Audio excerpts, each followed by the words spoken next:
Hey YouTube, how's it going? It's Quentin here, and this is tutorial number 30.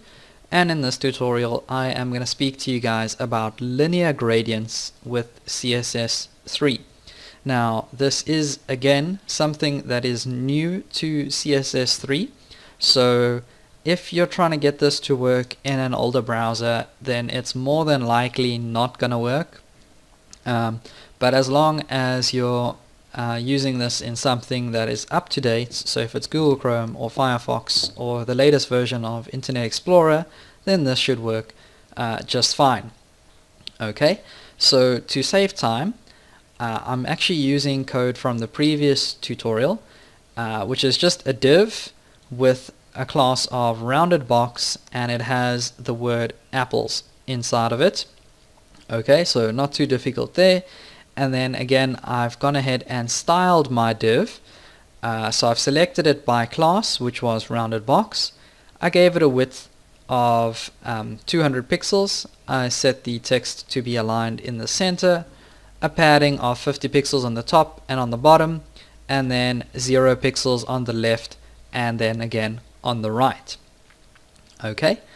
And border radius was something that we learned about in the previous tutorial, which was just how to round off your corners. Okay, so basically if you are if you have all of this code written down, then you should land up with something that looks kind of like this. So run in Firefox. Oops, I ran my CSS sheet, sorry. Run the HTML page, and there we go. We've got the word apples, but I don't have a background color. Okay, so let's go ahead and just throw in a random background color over here. And if you're going to use gradients, I would say that you guys should probably just add in a background color for all the browsers that maybe don't support gradients. At least there's some sort of a background color showing. Okay, so we can just set this equal to some color blue. I've got this in Photoshop over here. We'll just go ahead and grab some light blue color, and basically as long as the browser doesn't support a linear gradient, you've at least got that color showing. So when I click refresh over here, you've got this light blue.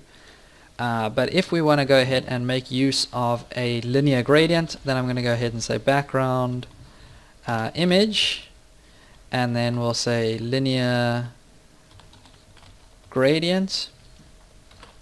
And like I said, this is new to CSS3, and this actually takes a few properties. Okay, the first property is which direction you want your gradient to go from. Okay, so in other words, we can have a gradient start at the bottom and work its way up to the top, or we can have the gradient start from the top and go down to the bottom. So there are two different values you could put in here. You could put to top or to bottom. Okay, so I'm going to go ahead and actually just say to top, because that's the direction I want to go, from the bottom to the top. Okay, and then I have to put in a bunch of colors that I would like this gradient to have inside of it. Okay, so in other words, we want to start from a really dark blue down here at the bottom.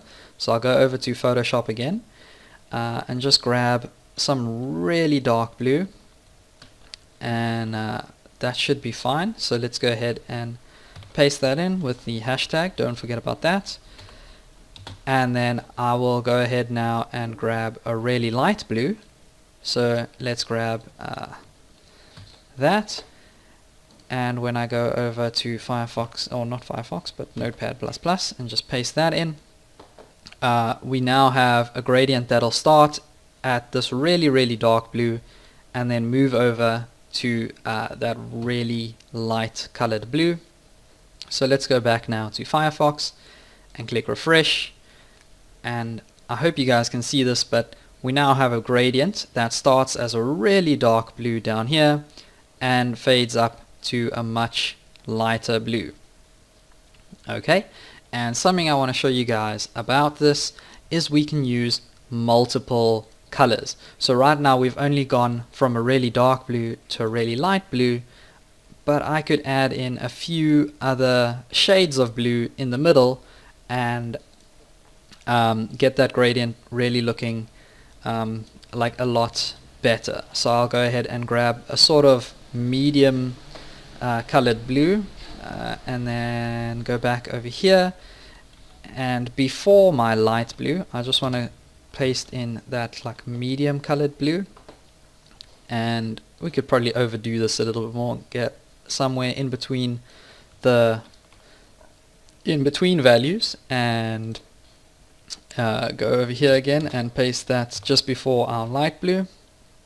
Okay, and now we should have really dark blue, kind of lighter blue, lighter, and then the lightest blue there is. Okay, so if we go over to Firefox and click refresh now, it changed a little. Not that you guys might have seen that, but it is possible to do that. So I just wanted to show you guys that that was possible.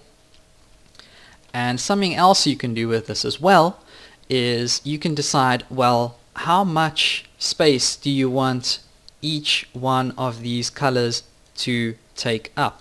Okay, so if I went to my first color over here and I set this equal to something like 50%, that means that this color will go up 50% of our box and then only start fading in to the next color blue. So if I go ahead now and go over to Firefox now and click refresh, you can see we definitely have quite a bit of a line in here, and that's because our dark blue has gone from the bottom up to 50% of the box and then only started fading to the lighter blue. Okay, and let's go ahead and make this even bigger. So let's make it 80%, and you'll probably see a very definitive line. So there we go. Now you've got a much clearer line. Okay, and it's probably best if you're actually just gonna give that maybe like a value of 20%, and then this a value of something like 40%, and maybe this a value of another 40%, so 40%, and the last value you could leave something like 100% or something, and it basically takes up whatever space was left. So we have our first gradient go up 20%, then our next gradient, and so on. But of course you guys can fiddle with those values to get something that looks really good. I'm just going to show you guys basically how to use this linear gradient. So that's all I have for you guys in this video. Don't forget to subscribe. Please feel free to leave a comment, like, or share the video. It's really going to help my channel grow, and I will see you guys next time.